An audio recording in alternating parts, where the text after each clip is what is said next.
Shalom, selamat pagi sahabat yang diberkati oleh Tuhan Yesus. Di hari ini saya akan share tentang sebuah topik yang berjudul Sindrom Raja Usia. Tautannya nanti saya akan share di bawah komentar video streaming ini. Saya ambil dari catatan saya di Medium, di microblog Medium tanggal 17 Mei 2020.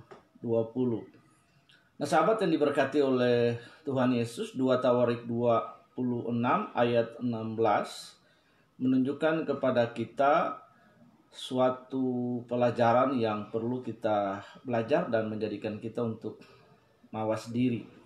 Nah, mari kita baca dari 2 Tawarik pasal 26 ayat yang ke-16. Firman Tuhan berkata,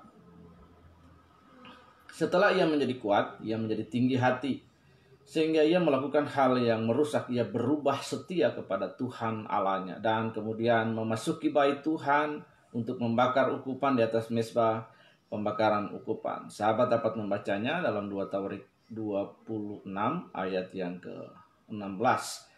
Sahabat, hari ini saya tidak akan mengupas soal ayat ini dalam konteks kekuasaan, karena konteks ini sudah banyak sekali contohnya yang dapat kita lihat dan dapat kita search di Google. Nah, ada banyak contoh bagaimana banyak calon pemimpin ketika mereka menjadi pemimpin, mereka tergelincir.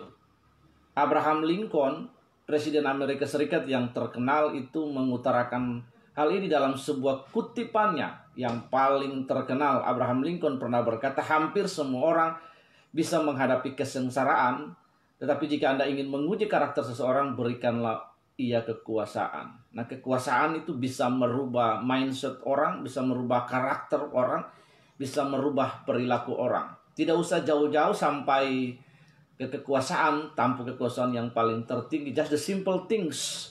Ketika status sosial seseorang berubah dari yang tidak punya apa-apa menjadi punya apa-apa, maka yang apa-apa itu dalam dirinya itu akan merubah dia.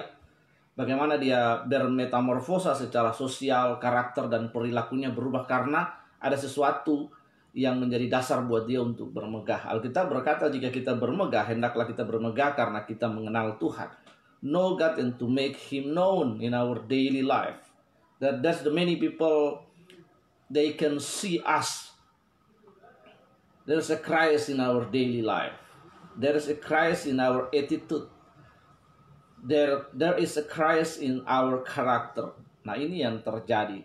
Bapak Ibu, kita melihat, saya ingin membahas arogansi rohaniawan dan siapapun yang sedang menduduki posisi elit dalam gereja sebagai organisatoris. Ini adalah sebuah catatan saya tanggal 17 Mei 2020.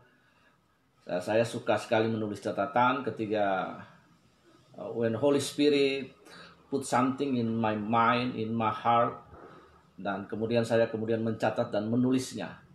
Bapak Ibu yang dikasihi oleh Tuhan Yesus, stepping point kita adalah Ahas, yang bukan kaum Lewi dan juga bukan turunan imam besar Harun, tetapi melakukan tindakan yang merusak dengan berani, dalam tanda kutip, menyabotase tugas keimamatan yang hanya diperuntukkan bagi kaum Lewi dan keturunan Harun.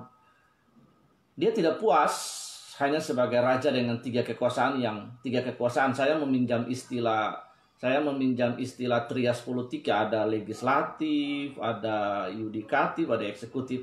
Selamat pagi Pastor Yosi, Tuhan memberkati dengan ibu dan keluarga serta semua pelayanan di Manado. Salam hormat Pastor, terima kasih. Jadi saya meminjam istilah ini.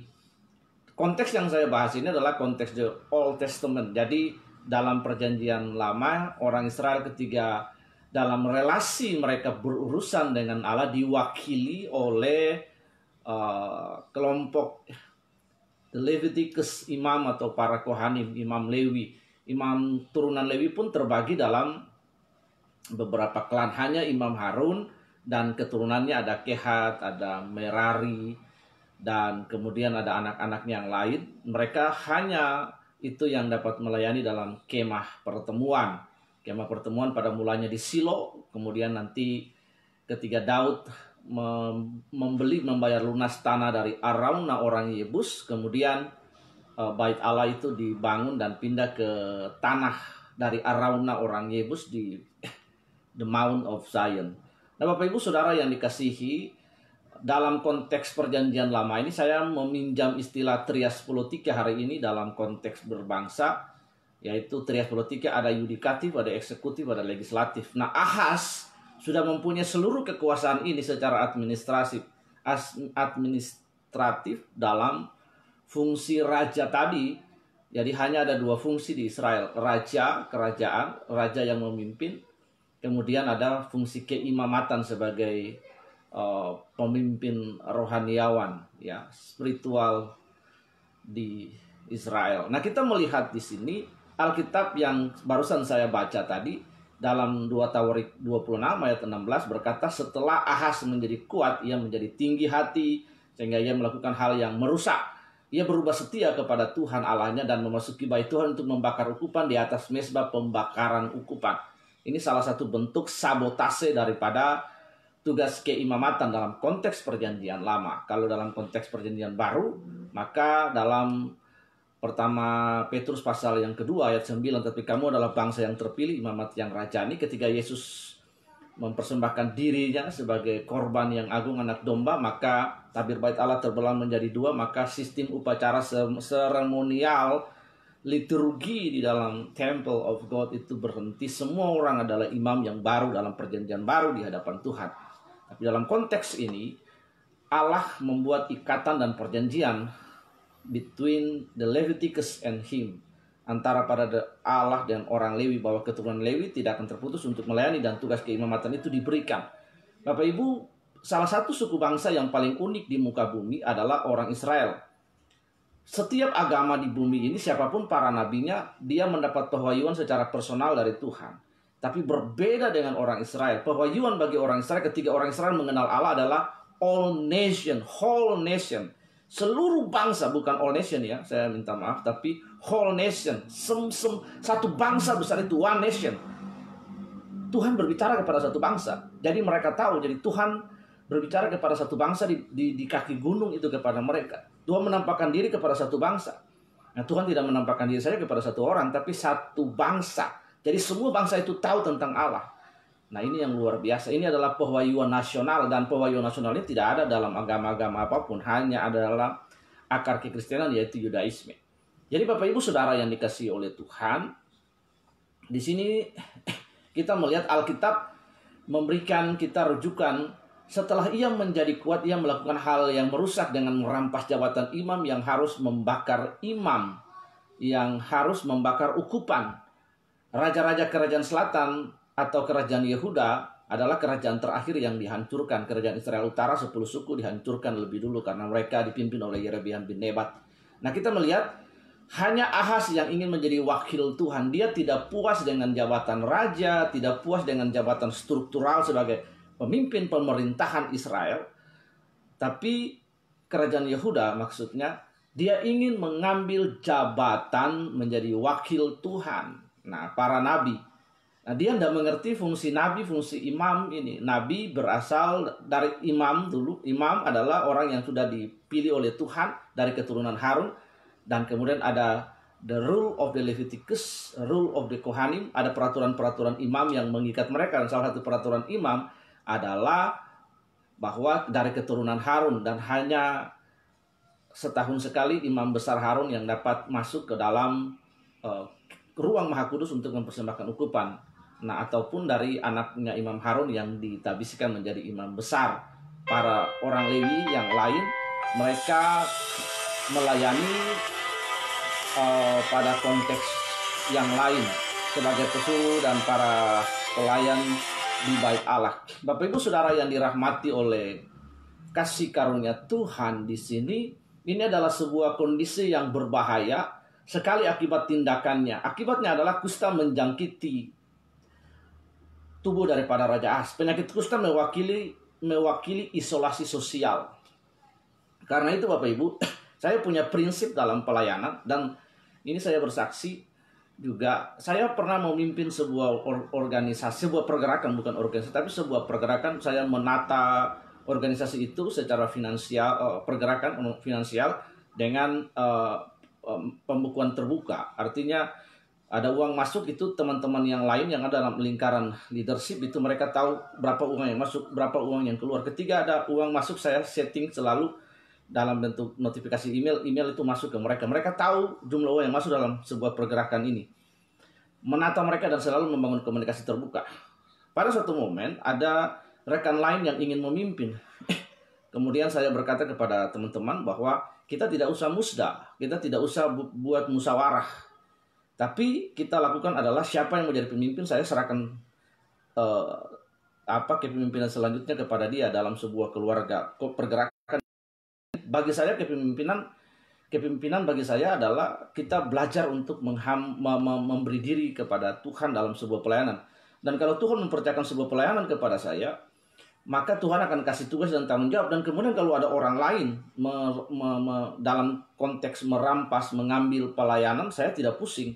Karena pelayanan itu punya Tuhan. Nah, ini yang selalu menjadi konsep dalam pikiran saya. Jadi akhirnya membuat saya menjadi orang yang merdeka, membuat saya menjadi orang yang free dalam hidup ini. Dan saya tidak berkutat bahwa ingin menjadi apa, seperti apa, jadi ketua dan lain sebagainya. Ada beberapa posisi ditawar dalam skop kabupaten, tapi saya memilih enggak. Nah, ini yang harus kita belajar, bahwa ada kadang-kadang orang sibuk sekali untuk mencari posisi, tapi kemudian dia tidak memikir ada resiko, ada tanggung jawab, hal-hal khusus, kecakapan khusus yang dipilih. Kalau memang itu dari Tuhan, ambil. Nah ini Bapak Ibu Saudara, jadi penyakit kusta itu mewakili isolasi sosial daripada raja. Isolasi sosial karena si orang yang najis di hadapan Allah. Ahas mati dalam pengasingan akibat tindakan bodoh. Yang penting, karena itu sangat disayangkan jika seorang gembala sidang yang memulai sebuah pelayanan dari tempat yang kecil lalu menjadi pekerjaan Tuhan menjadi besar secara organisatori, gerejawi, akademisi, posisi dan strata sosial, maka dia harus berhati-hati. Ini sangat-sangat penting sekali. Iya, ketika dia dari kecil kemudian bertumbuh. Bapak Ibu, Daud mengalahkan Goliat itu sanjungan dan pujian yang luar biasa sekali. Itu bak selebritis. Tapi Daud punya sikap hati yang tidak berbesar kepala saat itu. Itu sesuatu contoh yang luar biasa. Nah Bapak Ibu, dalam posisi-posisi pelayanan ada hamba-hamba Tuhan yang memulai pelayanan dari tempat yang kecil, kemudian menjadi besar, pekerjaan Tuhan, pelayanannya bertumbuh secara organisatoris, gerejawi, akademisi, lalu posisi dan strata sosialnya naik. Maka ia harus berhati-hati, karena bisa saja sindrom Ahas ini menjangkitinya dan dapat melakukan hal yang merusak. Karena itu saya mencoba untuk menuliskan beberapa di antaranya. Yang pertama adalah dia merasa bahwa organisasinya dia adalah organisasi yang paling benar. Gereja yang dia pimpin adalah gereja yang paling benar. Dan semua gereja yang bertentangan dengan dia, artinya dalam pemahaman, pemikiran, itu adalah salah dan keliru. Dan yang kedua biasanya sering terjadi adalah dia keluar dari induk sinode yang lama, membentuk sinode yang baru. Dalam beberapa tahun ini kita lihat ada hal-hal seperti dalam kurun waktu 10 tahun atau 1 dekade kita dapat melihat hal seperti itu terjadi di bangsa ini. Ada banyak sekali sinode-sinode. Kemudian 3, dia merasa bahwa pengajarannya berkembang. Catatan sejarah gereja memberitakan kepada kita bahwa selama ribuan tahun hanya ada satu gereja yang am. Bapak Ibu, sebelum skisma besar pada tahun 1045 Masehi yang memecahkan gereja Ortodoks Timur dan Barat, Bapak Ibu, kemudian hasil kita dapat melihat di sini, Bapak Ibu dapat melihat gaya hidup yang hedonis. Ya, ketika seseorang menjadi very most popular, kemudian berhasil dan sukses dalam pelayanan, adalah dia punya gaya hidup berubah. Saya selalu termotivasi dengan satu orang yang bagi saya dia sangat luar biasa. Even he is not a Christian, tapi simplisitasnya dalam hidup itu luar biasa. Adalah salah satunya adalah manusia ya. Kalau Yesus Kristus sudah pasti, he is the very very important example for us, main example. Bapak Ibu lihat, kita melihat dari Mahatma Gandhi yang mencetuskan sebuah movement yang bernama Ahimsa. sehingga dalam melawan tentara Inggris EIC waktu itu yang menjajah India, akhirnya tanpa peperangan kan, tanpa perlawanan, hidup sangat sederhana hanya dengan baju satu, kemudian dengan makan yang seadanya, hidup sangat sederhana. Yang kedua ada Romo Mangun yang membangun gereja dan sekolah di Yogyakarta di pinggir kali, Mother Teresa dan lain-lain sebagainya. Saya mencoba meneladani hidup mereka karena hal-hal seperti itu juga menjadi sebuah proses teosis kita yang hidup dalam kesederhanaan, penyangkalan diri untuk mengalami kealahan dalam hidup. Karena itu kemudian ada satu lagi yang bernama Rick Warren. Kita dapat melihat hidupnya sangat sederhana. Dia menulis sebuah buku Sukses dan Berhasil, dan dari buku itu dia mengembalikan semua purpose persepuluhan yang dia dapat sebelumnya dan hanya mengenakan pakaian yang sederhana, yang kasual lah dalam pelayanan-pelayanan. Dia hanya hidup dari buku itu dan mengembalikan apa yang dia bikin, kemudian membangun yayasan dan menolong orang-orang lain. Karena itu gaya hidup hedonisme sangat penting sekali kita perhatikan ketika seseorang menjadi very most popular, berhasil dan sukses dalam hidup, pola hidupnya berubah, gaya hidupnya berubah. Yang berikut adalah anti kritik. Ini sangat penting juga. Menolak dikatakan menyimpang dengan alasan teologi berkembang. Hari-hari ini kita juga dapat melihat setelah dia punya viewer banyak, follower banyak di YouTube secara sosial, di Facebook dan lain, tampil dalam beberapa ajang-ajang debat yang itu kemudian membuat dia anti kritik dan kemudian menolak ajaran yang mainstream yang dianut oleh hampir seluruh Kristen. Bapak Ibu lihat. Nah, ini dengan alasan teologi berkembang. Kemudian yang 6 adalah mengizinkan pengkultusan terjadi dalam organisasi gerejawi yang dipimpinnya, sehingga membawa domba-domba organisme ilahi ke dalam logical fallacy, rancang bangun Kristen itu sendiri menuju kesesatan dogmatika. Ini sangat penting sekali Bapak Ibu. Yang berikut, sindrom Raja Ahaz ini terjadi pada Herodes. Contoh Herodes, saya meminjam istilah demokrasi politik yaitu Vox Populi Vox Dei. Herodes menjadikan apa yang diucapkannya Vox Rei Vox Populi. Akhirnya ditampar malaikat dan mati dimakan cacing karena menghujat Allah. Bapak Ibu Saudara yang dirahmati oleh kasih karunia, sahabat semua, sindrom Ahaz ini pada konteks yang kita bahas merusak sekali, khusus poin ke-6 yaitu pengkultusan. Pengkultusan artinya mensubstitusikan pendeta gembala adalah Tuhan, bahwa dia yang paling benar ajarannya, dia akan dibela habis-habisan.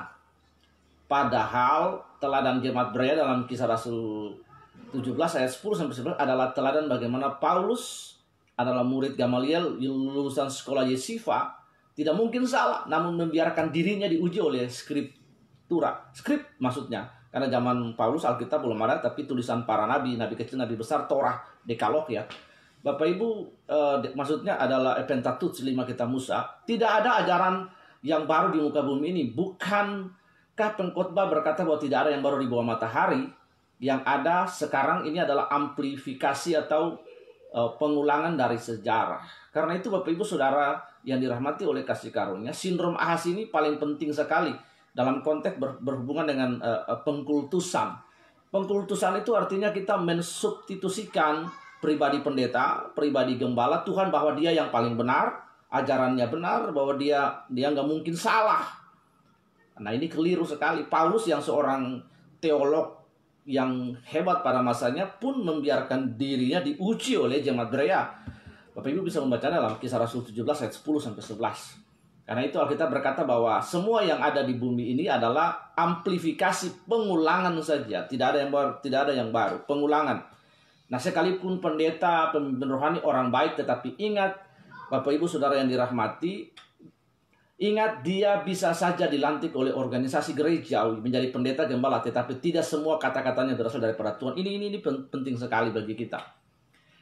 Sekalipun pemimpin, gembala, pendeta, orang tua rohani kita, ingat baik, dia bisa dilantik oleh pendeta, oleh gereja atau organisasi menjadi pendeta, menjadi gembala, lulusan sekolah teologi, diberikan gelar dari STH, MTH, doktor, profesor, dan lain sebagainya. Tapi ingat, tidak semua kata-katanya berasal daripada Tuhan. Ingat, tidak semua kata-katanya berasal daripada Tuhan. Ini harus diingat. Jadi Ahaz sindrom ini bisa terjadi, bahkan sudah terjadi dan sedang terjadi around us, di sekitar kita, atau mungkin dalam gereja kita sendiri tanpa kita sadari. Doa saya biarlah kita semua memaksimalkan potensi penalaran deduktif kita, logika kita melihat. Nah, ini hal yang paling penting. Ada banyak orang karismatik kadang-kadang mereka mengabaikan fungsi logika, fungsi nalar, fungsi penalaran deduktif.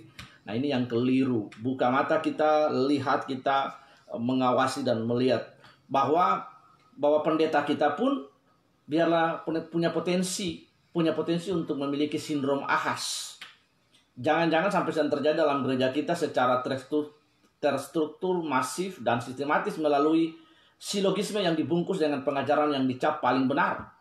Bukankah teologia itu runut dengan pengajaran sistematis dan dapat dipahami logika? Selain itu, dimensi imannya yang perlu diasah dan tinggal dalam hadiratnya melalui pembacaan-pembacaan Alkitab, kitab suci, dan hubungan yang intim dengan Allah secara dinamis sebagai pencipta.